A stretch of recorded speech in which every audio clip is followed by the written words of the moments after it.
It's my 9th day. I just found out. Oh, right. Not even. It's like you've been here all week. My whole class. I didn't realise. Now you tell us. Not even. They don't even know if I was in contact. They just put my whole class. What, from school? Yeah, because a Pullman came to our class, and it definitely wasn't even for a minute in total, but they just put us all in. So I'm trying to social distance. Remind me to hope you don't mind. You've been here all week. My whole class. I didn't realise. Now you tell us. Not even. They don't even know if I was in contact. They just put. Sure. Real cook. Sure. So you're not a real cook, are you? Try and run a real cook. Bread fake. She didn't know. Robin Rush. Anybody here know anything about astronomy? Loads. What do you want to know? Seriously, you know? Not really. I used to be into a little bit stars and whatnot. Sure. I'm going Do you know to how many Mars stars next there week, are? Thank you. What? Do you know how many stars there are?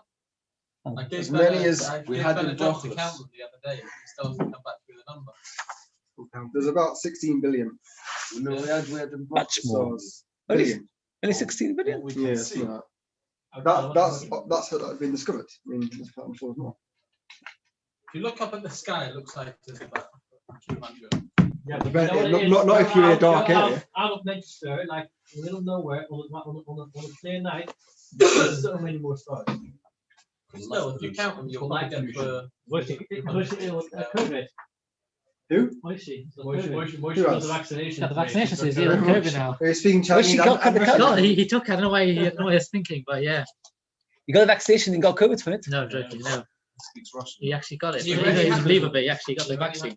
You got a vaccine? How do you get a vaccine? It's not sold. He must be very worried about it. Deep down. Yeah, he obviously calls himself vulnerable. It goes by the colour of hair, it doesn't go with age. You've also had it, though. Who else had it? You've had it, Bassam. That's really what about lack of. Why do you have that? Now. No, it's not. Why would you take it by choice? You're the My favourite 5G top. is amazing. Whenever I walk past Tesco, they'll get to take me to have a bottle of milk.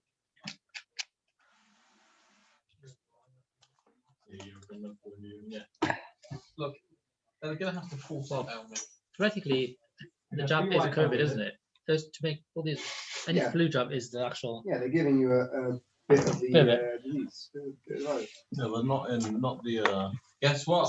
Pfizer Yeah, one. you heard, did you see this? The All statistics? They vaccines said are- flu cases No, have not gone down by Pfizer, it's 95%. Oh, what? the AstraZeneca. Yeah, that's because everybody has flu jab. No, Pfizer the, what do you call it? is We'll tell you an the. instruction manual. How much did that whiskey go for in the end? That's the I know they outbidded him. No, million quid. How much was the bid before then? Was it last week? It was at 600,000. The Last bid week for a was- bottle of whiskey yesterday. It went for £1 million, but there was 10% charge on it, so £1.1 million. Yeah. If you would have come yesterday, you would have voted. You'd have outbidded. No, so there's 95% left. So Oh. people say yeah because everything's COVID. It's not true. They did proper tests So what's that? because it's very simple. People actually wash their hands and people cover their mouths when they sneeze to stop germs spreading. So hence- Okay. We're up to Zaf Tzadik Daled Amud Aleph, about 7 lines from the end of the thin lines. Yesterday we had the Gemara that Rabbi told us, Rabbi told us, Rabbi told us that the size of this world is 6,000 parsa. How many million a parsa? 4 million a parsa. How many amas in a mill? 2,000. So it gives you a very, we said about 24,000 kilometers, which is not so far. Now, the Gemara asked from a Brisa, and the Gemara asked to prove not like Rava. And in fact, the Gemara is going to bring again and again and again more proofs against Rava. And every time the Gemara is going to say Tiyufta, which means it's a kasha on Rava.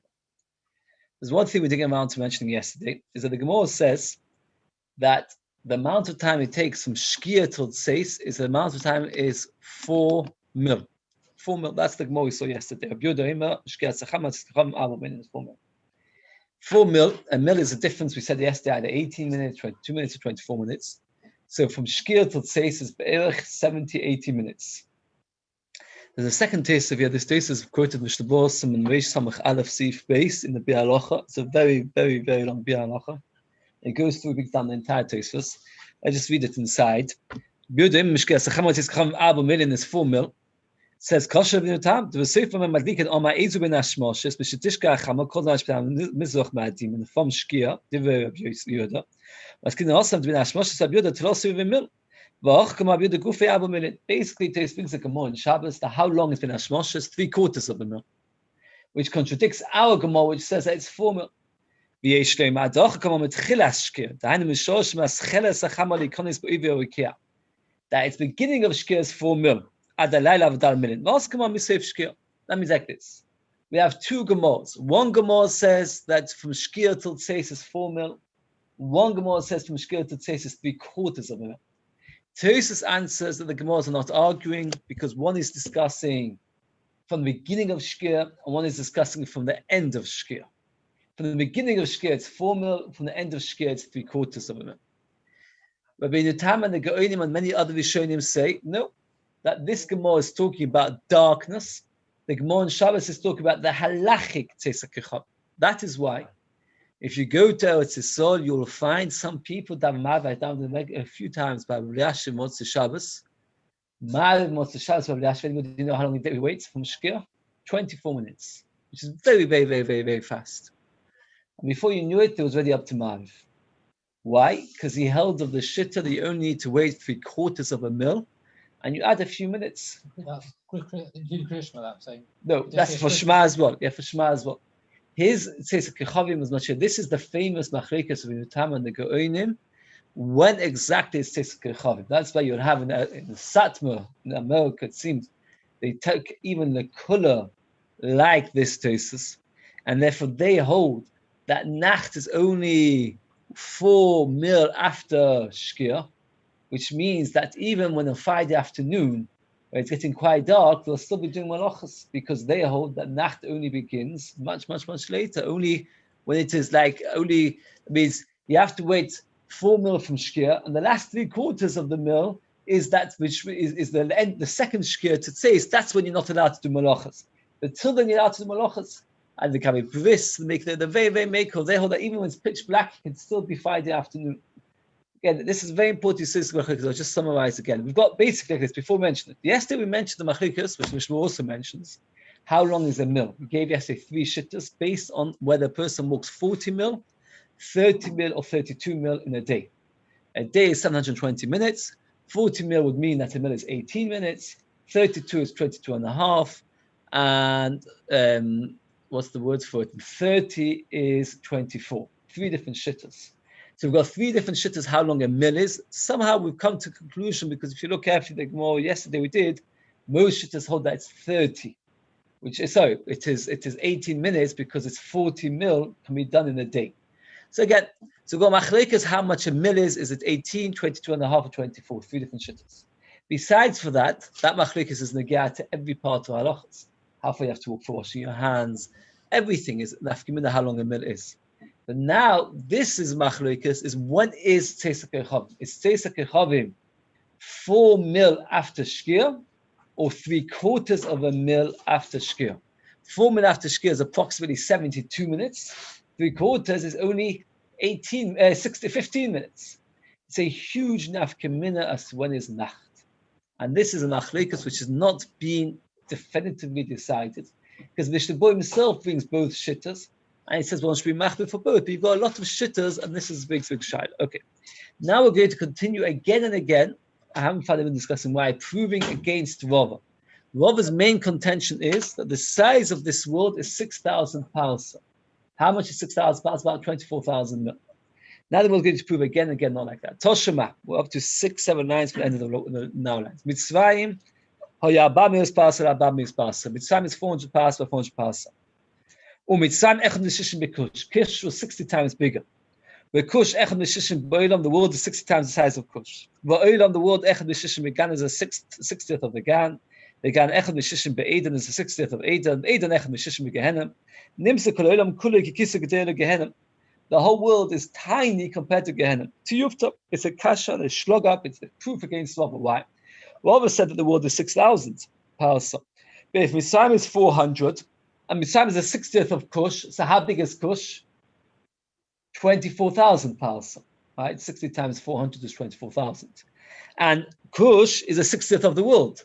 which makes the world over 1 million parsa, which is a problem with how could he say that the world is only 6,000 parsa? The world is much, much, much bigger, and it's a kasha on Rabbi. Just say two very important points over here. One is Rabbi Yashiv asks the question, why is Gehenna so much, much bigger than Gan Eden? Why is it so much bigger? And he answers interestingly, more people going there. And he says, reality is, he says, it should be much more than 60 times, because much more than 60, there's much less than 60 of the world. No, he says much harsher. He says, once Savasha goes there, he's burnt up, so we don't need any more space for him. So let's say a person asks you, you're going to get cut out. That is only by Yidden, not by going. So they don't need so much space. That's what he says, very interesting. Ulash says, very powerful, fighting thing. That's Gehenna is therefore must be much bigger.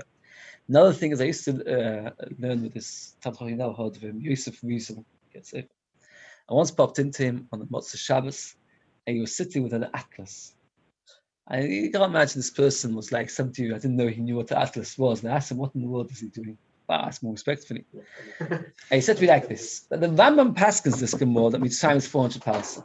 Why does the Rambam Paskin it, by the way? Does anybody know? You're not allowed to live in Mitzrayim. So the Rambam has to tell you how big Mitzrayim is, because you're not allowed to live there. And the Rambam tells us some of the borders of Mitzrayim. He says that from there you measure 400 parsa. Now, the biggest machlekes we have in halacha is the machlekes Chazon Ish and Chaim Noah, is how big measurements are. Chaim Noah's parsa is under a kilometer, about 800 meters. The Chazon Ish is about 1.2 kilometers. It makes quite a big difference by the time you finish adding it all up. So he was trying to measure the size of Mitzrayim based on the measurements of the Chazon Ish and Chaim Noah to see where you're not allowed to go to. The Rambam did it. He did. That's a problem, a big problem. And he found with this atlas, because how much is 400 parsa? By the way, it's a huge area.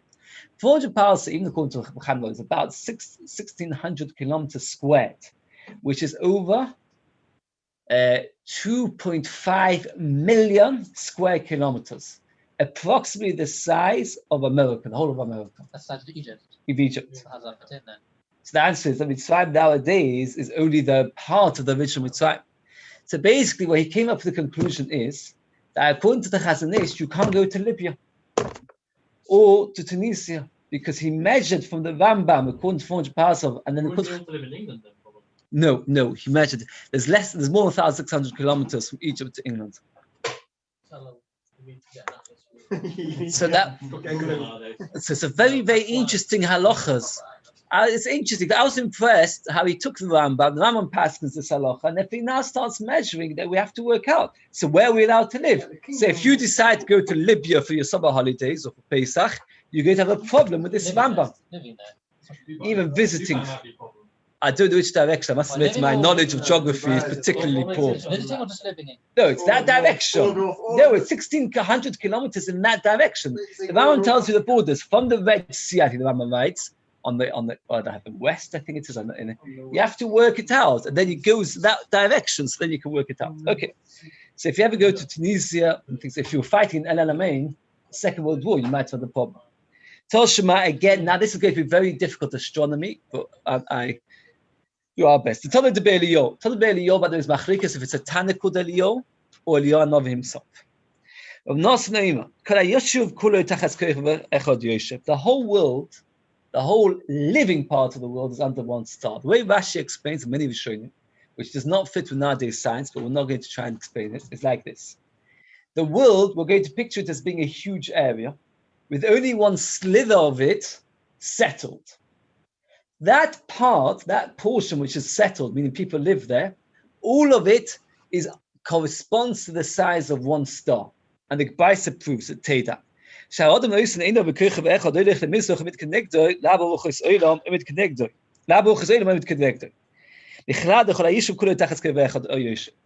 Wherever you walk in the settled part of the globe, you'll look at one star and you'll always find that the star is in the same position. The reason is like this. Let's say, for example, I live under that block of that square. So if I move here, it's on top of me. If I move here, it's on top of me. If I was to go there, it's not on top of me anymore. So the whole world corresponds to one star. The star is this size, and the whole world fits into it. So that is how we prove that the whole world corresponds to one star, says Rashi. Now we know there are many stars. Now, according to Rabbi, the whole world is only 6,000 parsa. So therefore, it comes out, since we know that the whole settled world, Rashi says, which is well over 1,000 parsa, is underneath one star. And Rashi says there are more than 6 stars. So therefore, that proves that Rabbi is incorrect. Because if the settled part of the world is corresponding to 1 star and there are more than 6 stars, and the sun has to travel past all 6, is a right that the world is more than 6,000 parsa. So Yuvtes kasha on Rabbi. Another kasha. Toshima. Eglo Betzofa, you'll always see the constellation which looks like a calf in the north. The Ak of the scorpion, Bedom. And once somebody showed me the stars, I mean, in the picture, I can't see any resemblance to any of the mazolis, but some of you might be able to. But the fact is, you'll always find the north one will be the picture of Eglo, and the south will always be the scorpion. The whole world is between the two. The whole world only is the sun traveling for 1 hour, similar to how we said before, but slightly different. The sun travels for 12 hours on a normal day. For 1 hour of the day, it's at the top. During that 1 hour, says the Gemara, which again, I saw people asking, during that 1 hour, everybody in the globe, everybody in the settled part of the globe, sees the sun directly above. Why is that possible? The answer, because we're all living on one strip of the world. And Rashi explains that the world is split into 12 strips. Some of it on one side, some of it on the other, and we all live in the middle strip. So therefore, when we see the sun in the middle, everybody who lives in the settled world sees the sun directly above. So it comes out that the world is how many times bigger than the settled part? 11 times. 11 times the settled part. The settled part is more than 1,000 parsa. If that's the case, it's a kasha and Rav that says the whole world is only 6,000 parsa. The sun only goes over the settled part of the world. The 5th hour of the day, everybody sees the sun in the east. The sun stands by the head of everybody. Is a ride that the sun only travels for 1 hour over the settled part. Is a ride the world is much more than 6,000. Tiyuvta is kashan Rabbi. Toshima. There was a very big rosh called Nebuchadnezzar. Nebuchadnezzar thought he was very, very powerful. There's an interesting medrash that there was a big king called Shiur, and Nebuchadnezzar ate him alive. And Shiur was a very powerful king. When Nebuchadnezzar ate Shiur alive, he saw himself as being a god.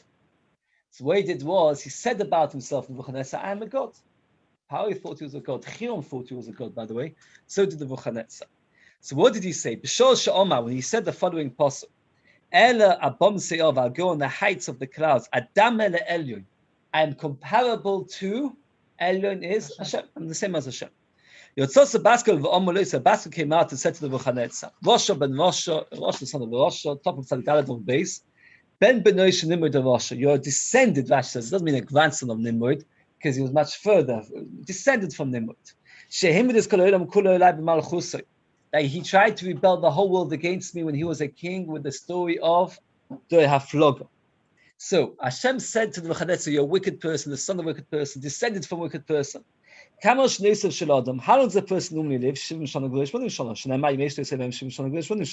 How does a person live? Normally 70 to 80 years. And then Hashem goes at great length to describe how much greater he is than a normal human being. A person lives 70 to 80 years. And the Gemara explains now, I said I can also clear insight, there are 7 heavens. Each heaven, each sky, each Shemayim, the thickness of 500 years what a person could walk. How much could a person walk in 500 years? Rashi starts the calculation, doesn't finish it off. In a normal day, you can walk 10 parsa. So in a year, you can walk 3,500 parsa, basically. In 500 years, you can walk something like 160,000 parsa, 170,000 parsa. That is the thickness of one sky. There are 7 skies, so you have to times that by 7. Between every sky, there's a space as big as the sky. So you have to double that. So we're talking about now, we're close to 2 million parsa, right? Because 170,000 you could do one traveling, times that by 7, and then you have to double it. And the world itself, to get there to the first sky is 500. So therefore, you, Nebuchadnezzar, that only going to do 70, 80 years, you want to compare yourself to Hashem, who created a world where the skies themselves takes thousands upon thousands of years just to reach the top.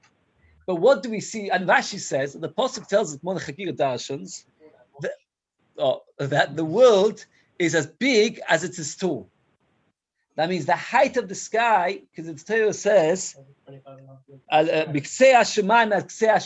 the world is the same distance this way as the same distance that way. What? So you have to square it. So so therefore what? So therefore what comes out, the Maisa? It comes out, is the world 6,000 parsa? No, it's a million times more, because if you work out how much distance it takes to get up, the world is much wider. Let's see the more inside. From the land to the first heavens, it takes 500 years. But obviously, the thickness of each sky, every Rukia is 500 years. And so too between every heavens. Therefore, you'll go down into Gehenna, to the lowest pit. So we see anyway that Hashem replies to Nebuchadnezzar mockingly that you're nothing compared to God, but we see anyway that the world is much bigger to Yufta. So we proved against Rava again and again and again, the world is much bigger than 6,000 parsa. But the big problem is that according to this, the world is very, very, very big, and we know the world is not quite as big as that. And so the Beis says it's referring to the heavens as well. It's referring to the space beyond the world, not just the world itself. Okay. Now we've got even more complicated astrology. I tried my best to understand it. I've only got a vague idea because it doesn't fit in with our science. I asked somebody who told me that he literally, simply because he just skipped it. We'll see. We'll do what we can.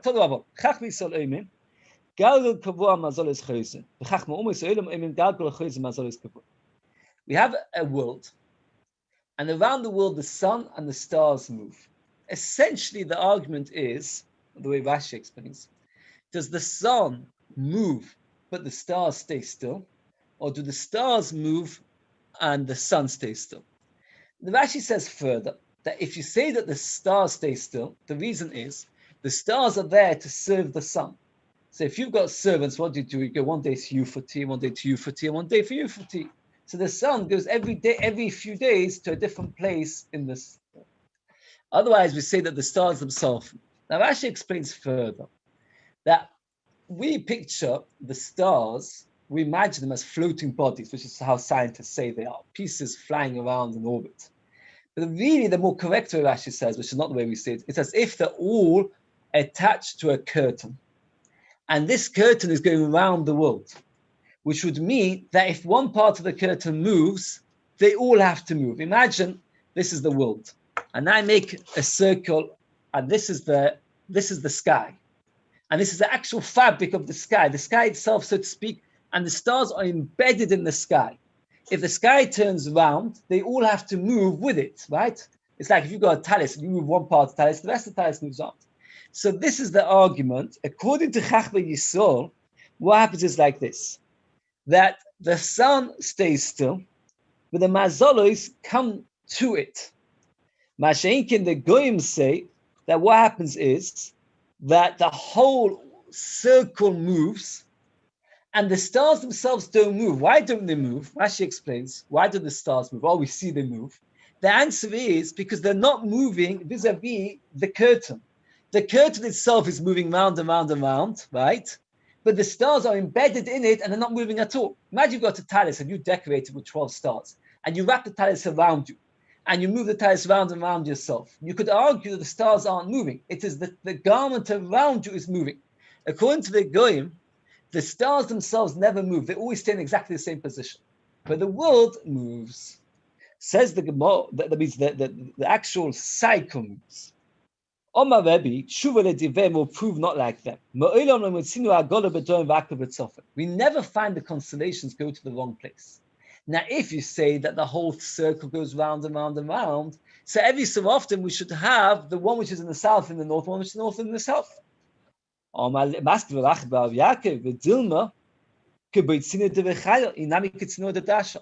Rashi explains that many times when you have moving parts, what you have is you have two spokes, two circles, where each one is moving round in relation to the other without any one of them moving a full circle. Let's say, for example, you want to crush something. So you take a big round stone and you roll it a bit that way and roll it a bit that way. And the other stone rolls a bit that way, rolls a bit that way. Or if you've got a hinge on the door, the hinge on the door never does 360 circles. it moves, and then what happens is the door moves a little bit with it. So therefore, the fact that the curtains around the world move does not prove. That means the fact that we never see the mazolis in the wrong place, on the other side of the sky, it doesn't prove that the world doesn't move, that it's not moving around. It could be it's moving around, but not a complete circle, only a partial circle. Now the more is another machlekes. This is what we explained yesterday. According to the Yiddish belief, the world goes like this. The sun rises in the east and goes, and we see it all day. At night, it doubles back over itself. Why do we see it at night? Because there's like a dome of the sky, like a thick curtain, and it goes behind the curtain, it goes back to the morning. The sun never goes round the world. Rather, the sun goes from east to west, then it goes behind the curtain, and then comes back over itself. Imagine you have a very bright torch, and the torch lights over, and then you put a curtain in place, and then you put the torch behind the curtain, bring it back, so you won't see it at that time. That's how Chachma Yisrael. And Chachma Yisrael say, I lost the place, I'm sorry. During the day it goes below the sky, but at night it goes underneath the world, which is the way we believe in nowadays. Right. Oh. In other words, creating life for everyone else.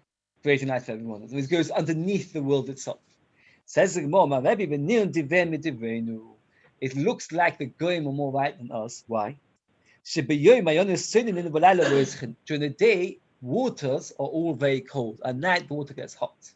Rashi explains that the water begins from underneath the world, because the source of the water, the way the most understanding, by the way, is the world's like a flat. So what happens is at night it goes underneath. It goes underneath the floor.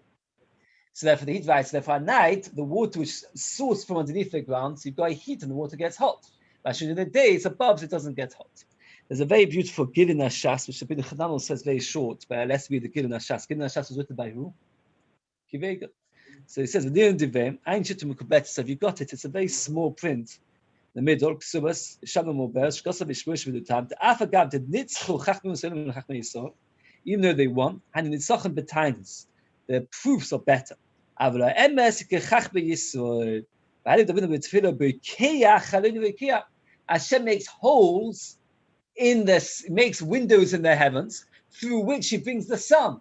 How does that work? According to the Goyim, it goes round and round and round. So where does he make windows in the heaven? Answer is it's like the Edom. That pshat is there's a whole cover to the world, and at night the sun is over the cover, we don't see it. And in the morning, Hashem makes a hole in the Rukiah, brings the sun in, and then it goes through, and when we see it, so therefore it comes out. Yeah. These satellites over there, tracking over there.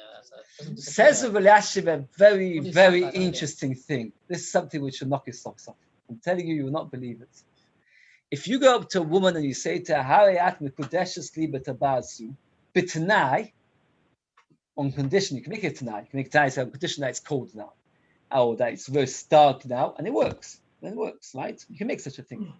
You make out mekudeshes li betabazu b'tanai that the sun goes round the world. He says Mekudeshes. Not Mekudeshes, says Rabbi Yashiv. I was going to say he says you because the Gemara here. No, because Kivega says it doesn't matter. The Gemara says it goes back over. Because that's how we saw. It's not Mekudeshes. That's what he writes. Unbelievable. I don't know. Please don't. Nobody should try it because you can imagine people scratching their heads and causing problems. He says because the Gemara says we pass back how we saw. Anyway, explain this more according to what we see now. I don't know. I know the satellites. I mean, this morning somebody came up to me. Said that they managed to get to the moon, they managed to get to Mars, so you can see that they got to. Sometimes in an airplane, you follow the sun around, you can see it. Yeah, you can actually see it. So they're assuming here that the world's flat. Yes, they're assuming the world's flat, and therefore for a fact it's not. But that's because in those days it is. I don't know. Maharal actually says all of this Gemara is meant to be understood RPIM, meaning it's all Kabbalistic and not. Now I've got a bit more of this, but it's slightly easier. But not easier to translate, but harder to really understand what's going on. Tell them not to know. In the summer, the sun goes high in the sky. Everywhere is warm. But all the springs are cold. Why? Because the sun's far away. In the winter, the sun goes very low. The springs are warm. So now is a good time to go swimming. Oh, Ben, it's kind of thing that you would do. In the winter, where the sun's low, so the sky, we're all cold, but the water sources are all warm. So you should go swimming now in the lakes. The sun takes 4 different paths for 4 different ways, 4 different reasons. Nisan, Iyar, Sivan, in those 3 months, it goes through the mountains to melt the snow. Tammuz of the Elul, Maleches B'Yishuv, it goes in the normal world, appears to ripen the fruit. It goes to where the seas are to make the rivers dry. It goes over the desert, not to dry out that which is growing. I don't ask me to explain that because I looked and nobody even tries to explain it, whatever that means. Why do we need to dry out the water? But this is what the world says. So now in Ador, where's the sun? Where's the sun now? It's in the desert, the Gemara says. By midway, it's in the desert. Okay, get finished now with all the exciting. I got it back to Halacha L'Maisa. The Gemara says we had in our Mishnah Machlokes Tanoi as to what's considered far away. One Tana said far away is 15 mil away from Yerushalayim, and one said as long as you're outside the step of the Azor. Says even though you can get in, a person standing 1 step outside the Azor, it doesn't need to go in. But Tanya, Rabbi himself says that if a person doesn't do Bris Milah, and because of that he can't be on Pesach, it's Chayav Kos. Why is he Chayav Kos? Because he should have gone on a Bris. Why is he Chayav Kos? In the end of the day, we should say to him that it's just like it's an effort to take a step into the Azor. It's an effort to do a Bris. Surely taking a step into the Azor is much less of an effort than to do Bris. Anyway. No, because the Kos is only if a person dies without doing Bris. If a person does Bris at a later stage, not Chad Kos, but here's Chad Kos, we can call Pesach. Meaning, the way Rashi explains this, there were 2 separate hetevim which the Torah gave. One is somebody who's Tommy, and one is somebody who's derech hachoika. But each one has its own parameters. Let's back what we said yesterday. Tommy, the Torah says is potter. Derech hachoika, the Torah says is potter. But somebody who hasn't done Bris Milah, the Torah never gave him a heter. That means the Torah said, if you're derech hachoika, you're not mechuyev to do Korban Pesach. But the Torah never said that if you haven't done Bris Milah, you're potter from doing the Bris Milah. That is an effort which is required, and therefore, as long as you're Torah, and all you need to do is just to do Bris Milah, you're mechuyev. Well, it's actually Machlokes Tanoim. The Tanya of Lezer, even never Chukmokim Pesach, never Chukmokim Maisa. The halacha is by Maisa Sheni. What do you do with Maisa Sheni? You take it to Yerushalayim and you eat it there. If it's too far, what can you do? You redeem it on money. You take the money to Yerushalayim and you buy that. Now, are you allowed to redeem it in Yerushalayim? No, because it says Ki Yirchak Mokim only if it's far away. What happens if you're 1 step outside Yerushalayim? Can you redeem it on money 1 step outside Yerushalayim? This is what we're going to be discussing now. So it says, anywhere where you can't eat it. So if you're 1 step outside Yerushalayim or 1 step outside the Azor, you're pot. 1 step where you can't get to it. So therefore, chutz la'asiyose means where you won't be able to manage to get it, and therefore if you can get there to be able to do it, you're mechuyev. So this machlokes is the same machlokes as before. The man that says chutz la'achilose, you would hold that if you're 1 step out of the Azor, you're pot. The man Domar says chutz la'asiyose, but you can't get to do it. If you can get to do it, you're mechuyev to do it. So if you can do Bris Milah, you're mechuyev to do Bris Milah. If you can get to Yerushalayim, you're mechuyev to get to Yerushalayim. Oh, Keman Oslo. You go after people going in the Azor. That as long as the people can do it, so therefore they are, what's the word for it? They're mechuyev to be able to do it. So it's only consider the people that are in the Azor to be included in the cheshbon of Voiv Tamei. I was very, very relieved to ask this question. A few people didn't get the answer. Finally, I actually found we actually asked the question. I was very happy because it's a very difficult question. I just want to explain to it. The question is so hard that at first I thought it must be running wrong. But Maisi says this question. The Gemara here is saying that only the people, according to Rabbi Lezer, only people inside the Azor mechuyev to come Pesach. So if you're standing 1 step outside the Azor, you're derech hachoika, you're far away. Right? Now we have a rule that how do you decide how what's the din Tumah with Sibur? When is Tumah with Sibur? It's only if the majority are Tumah. Says the Gemara, what should you do? Count the people in the Azor. How is it ever going to be? The first person who comes into the Azor will say to you, Toy or Tommy, what would he say? Let's say he says Toy, we'll start going. Tommy, you can't come in. So the next person, he won't be able to come in. The next person, Toy or Tommy. Let's say 9% of Klal are Tommy, they won't be able to come into the Azor. Since you're only counting the people in the Azor, and the people who are Tommy are not allowed in the Azor, how are you ever going to get people Tommy in the Azor? I thought this question was so difficult, I was very disturbed by it. When Rashi asks the question, he says it must be that what we do is, we line everybody up who wants to go into the Azor, and when we know that Rov are Tommy, we allow them in, knowing that later will become Rov Tommy in the Azor. It's a very strange thing. He says, Agam, halacha l'maisa is, not like this Gemara, but rather, I'm not like a Beis either, because it means the Rambam, but rather it's all the people that could get into the Azor. So you don't count the people in the Azor, you count all the people that are ready to go into the Azor. So l'maisa, according to that, if you're living just 10 minutes quarter an hour away from Yerushalayim, you're potter from Korban Pesach Rishon. When you say the word derech, it's mashma, a long way. Derech choika, mashma, a long way. So therefore, it's mashma, 2-3 day journey. There's 2 psukim. One pasuk says that if a derech choika, that is potter from Korban Pesach. And another pasuk by Pesach Sheni, it says, if he's not on the journey, as long as it's one step away from the Azor, is already considered derech. I'll just read the pasuk again.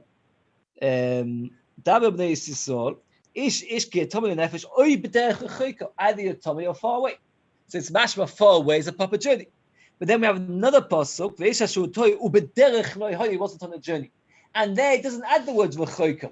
Since it doesn't add the word v'choika, so therefore we conclude that it is, what's the word for that? Any journey. So if Yossi holds any journey, you're part from Korban Pesach. I'm going to do a little bit of tomorrow, the next step, because we want to get a bit of a Talis standpoint.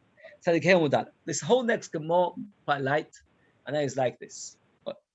We have a din that if a person didn't manage to bring Pesach Rishon, he brings Pesach Sheni. The halachas of Pesach Sheni, in some ways, are like Pesach Rishon, and some ways are not like Pesach Rishon.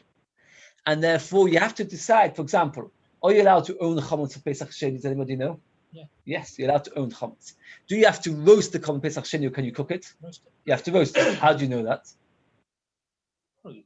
Is there a shove problem? So if you say Gzeh Shava, why not say that you shouldn't have chametz either? But Pesach Rishon, you're not allowed to own chametz. But Pesach Rishon, you're not allowed to own chametz. So Chaim, you're right in halacha, but where do you get it from? Again, so the Gemara is going to eventually differentiate between 3 categories. There are mitzvahs which are intrinsic to the actual Korban Pesach, like roasting it, not breaking a bone. That's the actual Korban Pesach. There are halachas which are on the Korban Pesach. For example, eating the Korban Pesach with matzah moi, not eating it by itself, eating matzah moi, that's not. And there are halachas which are separate from Korban Pesach. For example, not owning chametz. There are 3 categories in halachas Pesach, and we have to work out which ones of these by Pesach Sheni are identical to Pesach Rishon, and which ones are not. And it's very kedai if you've got the ability to decide the Gemara. There's 2 psukim. Let's read the 2 psukim, because once you've got 2 psukim clear, the whole dvash is much easier. So it says like this: you should do Pesach Sheni. The Torah says clearly that you should eat the Korban Pesach Sheni with matzah amor. Another mitzvah, 2 mitzvahs so far we've had. One is to eat with matzah amor, and the second one not to do noisa. A 3rd mitzvah, you're not allowed to break a bone. You shall do it exactly like the Pesach Rishon. So the Torah says like this: 3 halachas. The 3 halachas are eat in matzah moi, don't leave over, don't break a bone like the Pesach Rishon. And then it finishes off, do it like Pesach Rishon. This is something which is called prat or klam. Anybody know what's the rule when you have a prat or klam? No. We go after the klam, which means that we include everything. So lechaira, everything should be like Pesach Rishon. So now we have to say it inside. It says the Mishnah. Ma'am Pesach Rishon the Sheni. Havishad also bali or bali motzah. The first Korban Pesach you're not allowed to have bali or bali motzah. Va'asheni chometz u'matzah imei b'bayis. You're allowed to have chometz and matzah in your house. Rashi in Parashas Ba'aloischa writes that one should not eat chometz while you're eating the Pesach Sheni. Not allowed to while you're eating. Again, Rashi wants to look up for one thing, between other things. He writes that it's very hard to understand. Where did Rashi get they're not allowed to eat chametz with your Pesach Sheni? The Mishnah doesn't say so. And he says he saw many answers, and none of the answers satisfies him. That's what he writes. And then he writes that one answer somebody suggested to him is that halacha is that when you eat a korban, you're not supposed to add to it other foods to take away the taste. He says he thought that perhaps that's an answer. He says if that's the case, Rashi shouldn't have said don't eat chametz with it. Rashi should have said don't eat anything with it. Don't eat matzah either. And therefore he says he doesn't know pshat. Now Rashi wonders if it's a guilty mistake. Again, the Mishnah says you're allowed to have chametz mitzvah imor b'bayis. Havishon ton halal ba'achiloso. When you eat it, you have to say halal. Va'asheni in a ton halal ba'achiloso. You don't have to say halal when you eat Pesach Sheni. So that's right. So you didn't actually eat matzah while you eat the Pesach. It seems not from this. You can't Pesach by itself. We'll see. The Gemara actually does discuss it. But halal ba'asiyosan. But both of them, when you're shechting and sprinkling the blood, you have to say halal. When the cholin sleep, you eat it roasted. So again, what the comparable is, you say halal when you're shechting, you eat them roasted, you eat it amatzah moy, and the push away Shabbos. Now, the point I'm going to say outside, this brisa is going to have many, many questions with it. The Gemara each stage answers more and more questions about it. That means first we see the brisa, and each time the more questions until we get it clearer and clearer. Oisoi we dash it, meaning the korban. The mitzvahs should be gufay akos medabe. That's referred to mitzvahs of it. That's, for example, mitzvahs like roasting it. Mitzvahs she'al gufay minayim. What about mitzvahs which are on top of it? They said matzahs v'michlu. Yochel afilu mitzvahs shelo yal gufay. What about mitzvahs which are not connected to it at all? Tamudim avetzim nishbu boy. Mash v'yasetzem yuchad mitzvah shebe gufay. Just like the Torah gives the example of breaking a bone, which is a mitzvah which is intrinsically connected to it. After mitzvah shebe gufay has to be a mitzvah which is connected to it, and therefore we learn from etzem nishbu boy that there's no issa of eating chametz with it. Why? Because if the Beis eat chametz, the Torah will need to tell you don't break a bone. If the Torah says don't break a bone in it, is the Torah is telling you that mitzvahs which are connected to the korban but not outside, that's a good word in English, not superfluous, not superficial. Mitzvahs which are external. External mitzvahs are nothing to do with Pesach Rishon. Isa ben Yehuda agrees with the Tanakama halachically, completely. He just disagrees how we know it. Tanakama learns it from the fact that the Torah says boy, meaning in it, only intrinsic mitzvahs, not external mitzvahs. Isa ben Yehuda says that they don't need that because it says yasu oisoi, do it. It is referring to the korban, not to things which are external. You write for mitzvahs which are not connected. Now, and therefore, how do we learn it? From the fact that it says boy. Why would you even need such a pasuk? You already said from the words oisoi, yasu oisoi, that we're talking about mitzvahs which are intrinsically connected. That means the Beis itself is self-contradictory. It starts off by saying, do it, like the normal mitzvah korban Pesach. Do it, meaning I'm referring to the actual korban, how you should do the korban. And then the Beis says, maybe what about matzah more, that you're not allowed to eat more, you're not allowed to eat matzah and chometz, they should be allowed to eat chometz with it. Chometz, you already said that chometz which is not connected is okay. Meaning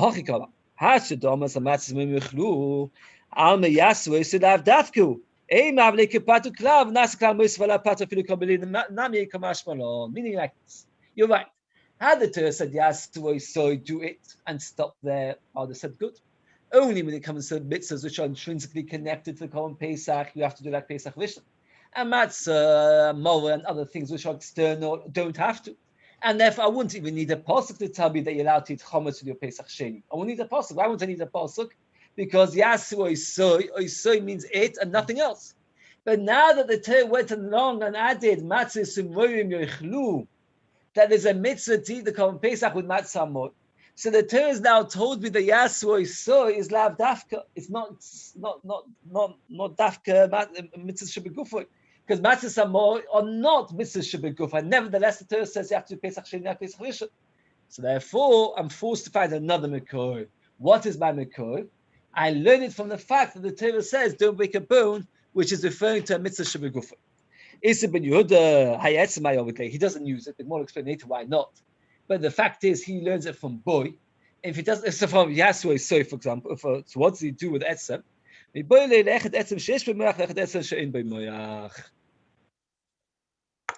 learns like this, that we learn from don't break a bone which is spare. Why is it spare? Because the Torah already told you that you have to treat the Pesach Sheni like the Pesach Rishon.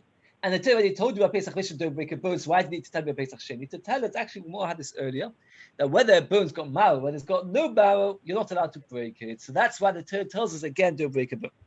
Says the Gemara, now, originally we explained Yasu is so to tell you that only the mitzvahs which are physically connected. But then we said Matzahs to tell you even outside mitzvahs. So if that's the case, what would you do with the Yasu is so?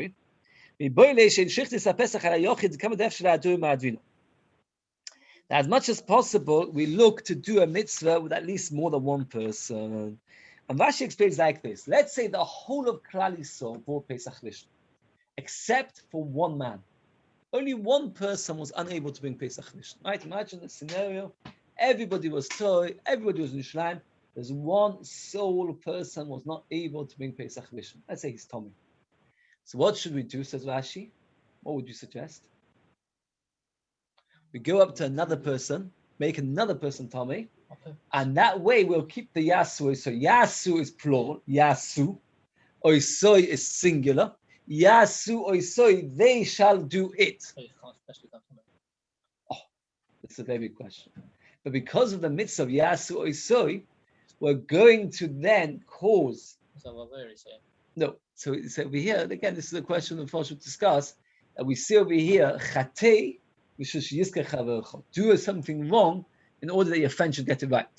So over here, Yasu Oisoi, we try our best that we don't do it for Yochid. As usual, you know what? I'm going to stop over here. We started the topic. So, guys, the Shaila is Pesach Sheni and Pesach Rishon. Which things? Because the next Gemara goes, I can't stop in the middle, and it goes all the way to the. Yeah, it's not worth it. Waste it.